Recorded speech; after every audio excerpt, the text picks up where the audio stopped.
ዛሬ ለተለያዩ ምግቦች ማባያነት የምትጠቀሙት ካልሆነ ደግሞ ብቻውን ከቂቤ ጋር ሞቅ አርጋችሁ በእንጀራ ልትመገቡት የምትችሉት የዳጣ አሰራር ዛሬ ያሳያችኋለሁ። በተጨማሪ ይህን ዳጣ ከሌሎች ስልሶች ጋር እየቀላቀላችሁ ለበርገር፣ ለሳንዱቾች እንዲሁም ለሸዋርማ ለየት ያለ የማባያ ስልስ ማዘጋጀት ትችላላችሁ። የዛሬውን ዳጣ ለማዘጋጀት እነዚህን ግብአቶች እንጠቀማለን። ተጨማሪ የምንጠቀማቸውን ግብአቶች ቪዲዮን እየሰራው ነግራችኋለሁ። ግማሽ ኪሎ ቀይ የሚጥሚጣ ቃሪያ፣ 2 ፍሬ ተለቅ ያለ ዝንጅብል፣ 100 ግራም ነጭ ሽንኩርት፣ ትኩስ የሮዝመሪ ቅጠል፣ 1 ዘንግ ትኩስ የጤና አዳም ቅጠል፣ የተወሰነ የድንብላል ቅጠል። የድንብላል ቅጠል ካጣችሁ የድንብላል ፍሬ ወይንም ቅመሙን መጠቀም ትችላላችሁ። እና የተወሰነ የበሶ ብላ ቅጠል እንጨምርበታለን። ሁሉም የምትጠቀሟቸውን ግብአቶች በሚገባ በውሃ ማጠብ እንዳዘነጉ። ዝንጅብሉን በሚገባ ከላጣችሁ በኋላ ታጥቡትና ለመፍጫችሁ እንዳይከብደው ፈንከት አርጋችሁ ትከትፉታላችሁ። እያንዳንዱ የነገርኳችሁ ግብአቶች ለዳጣው ጣዕም በጣም ወሳኝ ስለሆኑ ትኩስና እርጥቡን ቅመም ብትጠቀሙ መክራችኋለሁ። ልክ ዝንጅብሉ እንደከተፋችሁት ሁላ ነጭ ሽንኩርቱንም ትከትፋላችሁ። በያላችሁበት ሆናችሁ የመለኛን የምግብ ግብአቶች ማዘዝ ከፈለጋችሁ የኢንስታግራም ገጻችን ላይ ማዘዝ ትችላላችሁ። የተነጠረ ለጋ ቂቤ፣ በርበሬ፣ የተለያዩ የሽሮ አይነቶችን፣ የአጥሚት የገንፎ እህሎችን፣ የቡላ ዱቄት፣ ሚጥሚጣ፣ በሶና የተለያዩ የማጣፈጫ ቅመሞችን ለሽያጭ አቅርበናል። ከኢትዮጵያ ውጭ ሆናችሁ ሀገር ውስጥ ላለ ሰው ማዘዝ ከፈለጋችሁ የሱን አማራጭ አዘጋጅተናል። ኢንስታግራም ገጻችን ላይ ካዘዛችሁ በኋላ እኛ ያላችሁበት በራሳችን ትራንስፖርት እንልክላችኋለን። ነጭ ሽንኩርቱን ፈንከት አርጋችሁ ከከተፋችሁ በኋላ ቀይ የሚጥሚጣ ቃሪያውን ደግሞ ትከትፋላችሁ። የሚጥሚጣ ቃሪያው ላይ የሻገተ የበሰበሰ እንዲሁም የተበላሸ ካለው የዳጣውን ጣዕም ሊያበላሽባችሁ ስለሚችል ፈጽሞ መግባት የለበትም። ደናውን የሚጥሚጣ ቃሪያ ቅርንጫፉን ነጥላችሁ ታውጣላችሁ። የምታዘጋጁት ዳጣ የበለጠ እንዲያቃጥል ከፈለጋችሁ እዚህ ጋር ከነፍሬው መክተፍ ይኖርባችኋል። ለስለስ ያለ ዳጣ የምታዘጋጁ ከሆነ ደግሞ የሚጥሚጣ ፍሬ ቃሪያውን ነጥላችሁ ማውጣት አለባችሁ። ይህን ቀይ የሚጥሚጣ ቃሪያ ማግኘት ካልቻላችሁ አረንጓዴውን የሚጥሚጣ ቃሪያ መጠቀም ትችላላችሁ። ከማቃጠል አንጻር ግን ቀዩ የተሻለ የማቃጠል ይዘት አለው። ይህን የሚጥሚጣ ቃሪያ ሰፋፊ ጉሊቶች ላይ እንደ ልብ በርካሽ ታገኙታላችሁ። አሁን ደግሞ እርጥብ ቅመሞቻችንን እናዘጋጃለን። አስቀድማችሁ የሮዝመሪ ቅጠል ትቀነጥሳላችሁ። የሮዝመሪ ቅጠሉን ከመቀንጠሳችሁ በፊት በሚገባ አስቀድማችሁ ማጠብ ይጠበቅባችኋል። ቅጠሉን ስታጥቡት ላዩ ላይ ያለውን ጭቃ በደንብ ማራገፍ እንዲሁም የበሰበሰ የሻገተ ቅጠል ካለ ፈጽሞ መጠቀም የለባችሁም። ለጊዜው ቤት ውስጥ ትኩስ የሮዝመሪ ቅጠል ከሌላችሁ ከዚህ በፊት ያሳየኋችሁን የሮዝመሪ ዱቄት መጠቀም ትችላላችሁ። የሮዝመሪ ዱቄት በቀላሉ በቤት ውስጥ እንዴት እንደሚዘጋጅ ከዚህ በፊት በመለኛ ገጽ ስላሳየናችሁ እዚሁ ገጻችን ላይ መጎብኘት ትችላላችሁ። አሁን ደግሞ የጤና አዳም ቅጠላችሁን ትቀነጥሳላችሁ። ይህን የጤና አዳም ቅጠል ለጤና የተለያዩ ጥቅሞች ስላሉትና ለዳጣው ቆንጆ ጣዕም ስለሚሰጥላችሁ እንደምንም ብትጨምሩ ትመክራችኋለሁ። በቤት ውስጥም ሊኖሩ ይገባቸዋል ከምላቸው እርጥብ ቅመሞች መካከል አንዱ የጤና አዳም ቅጠል ነው።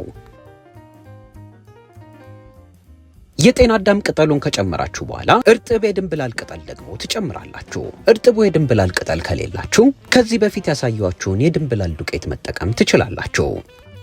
አሁን ደግሞ የበሶ ብላ ፍሬያችንን እንሸመጥጣለን። ይህን የበሶ ብላ ቅጠል የተለያዩ ወጦችን ስታዘጋጁ የምታዘጋጁት ወጥ የቂቤ ቃና እንዲኖረው ያግዘዋል። ቂቤ በተወደደ ጊዜ ለጾም ወቅት እንዲሁም ቂቤ ለማትወዱ ሰዎች ይህ የበሶ ብላ ቅጠል ልዩ አማራጭ ነው።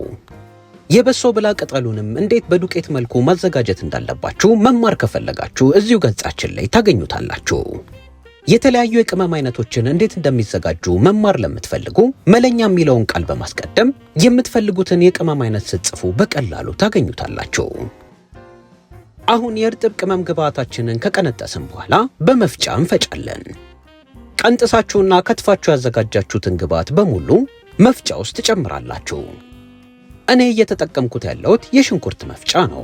በቤት ውስጥ የሽንኩርት መፍጫ ከሌላችሁ የጭማቂ መፍጫ መጠቀም ትችላላችሁ። የጭማቂ መፍጫ የምትጠቀሙ ከሆነ ከተጠቀማችሁ በኋላ በሚገባ አጥባችሁት ክፍት መተው ይኖርባችኋል።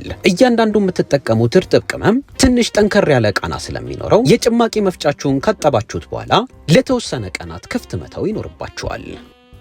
የኤሌክትሪክ መፍጫ መጠቀም ማትፈልጉ ከሆነ ደግሞ ሙቀጫና ዘነዘና መጠቀም ትችላላችሁ። አሁን የምትፈልጉትን ያህል ጨው ከላይ ትጨምራላችሁ። ዳጣው ዘና ብሎና ላላ ብሎ እንዲፈጭላችሁ ግማሽ ብርጭቆ ውሃ ከላይ ትጨምራላችሁ። ከውሃው በተጨማሪ ግማሽ ኩባያ የምግብ ዘይት ከላይ ታደርጋላችሁ። አሁን ከድናችሁት በመካከለኛ ፍጥነት ለተወሰነ ሰከንድ ትፈጩታላችሁ። እዚህ የዳጣ ምጣኔ ላይ የተጠቀምኩት የጨው መጠን 1 የሾርባ ማንኪያ ሞላ አድርጌ ሲሆን፣ ነገር ግን እናንተ ጨዋማ ይዘት እንዲኖረው ከፈለጋችሁና ጨው የምትወዱ ከሆነ ተጨማሪ ጨው ማስገባት ትችላላችሁ። ጨውም ዳጣው ላይ እየበዛ ሲሄድ የተሻለ ጣዕም እየኖረው ይመጣል።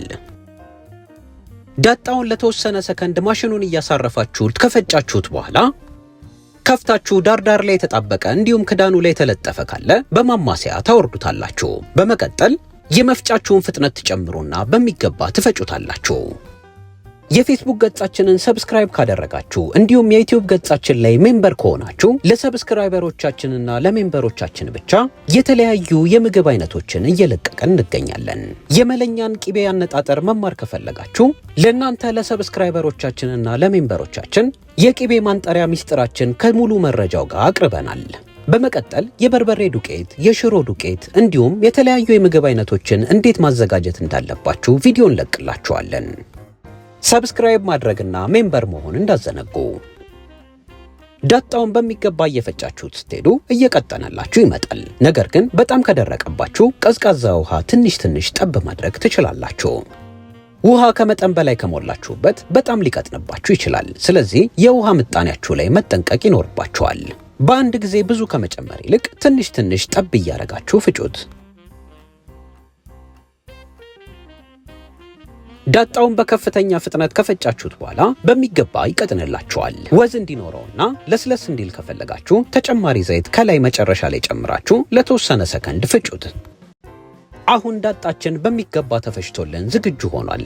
ዳጣውን እንዴት ማስቀመጥ እንዳለባችሁ ደግሞ ልንገራችሁ። ዳጣው ለረጅም ጊዜ ሳይበላሽና ቃናውን ሳይቀይር እንዲቆይላችሁ ከፈለጋችሁ ዳጣውን ማስቀመጥ ያለባችሁ በጠርሙስ ከተዘጋጀ ብልቃጥ ሲሆን ብልቃጡ ፈጽሞ ንፋስ የማያስገባና ንጽህናው የተጠበቀ መሆን አለበት። በተጨማሪ ማቀዝቀዣ ካላችሁ ማቀዝቀዣ ቤት ውስጥ ብታስቀምጡት በጣም ለረጅም ጊዜ ይቀመጥላችኋል። አጠር ላለ ጊዜ የምትጠቀሙት ከሆነ ግን ውጪ ላይም ብታስቀምጡት ችግር የለውም። ዳጣ እንግዲህ በቀላሉ በቤት ውስጥ በዚህ መልኩ ማዘጋጀት ትችላላችሁ። ይህን ዳጣ ከፈለጋችሁ ብቻውን፣ ካልሆነ ደግሞ በዝቅተኛ ሙቀት ትንሽ ቂቤ ቀለጥ አርጋችሁ ዳጣውን ጨምራችሁ ሞቅ አርጋችሁ በእንጀራ መመገብ ትችላላችሁ። በተጨማሪ ይህን ዳጣ በመጠቀም ፓስታና ሽሮ እንዴት እንዳዘጋጀን መማር ከፈለጋችሁ እዚሁ ገጻችን ላይ መጎብኘት ትችላላችሁ። በመለኛ ገጽ ሌላ እንድናሳያችሁ የምትፈልጉት ማንኛውም የምግብ እንዲሁም የመጠጥ አይነት ካለ እንደተለመደው አስተያየት መጻፊያው ላይ ጻፉልን። የዛሬውንም ቪዲዮ እዚህ ድረስ ከተከታተላችሁት የት አካባቢ ሆናችሁ እንደምትመለከቱን አስተያየት መጻፊያው ላይ ጻፉልን። እናመሰግናለን።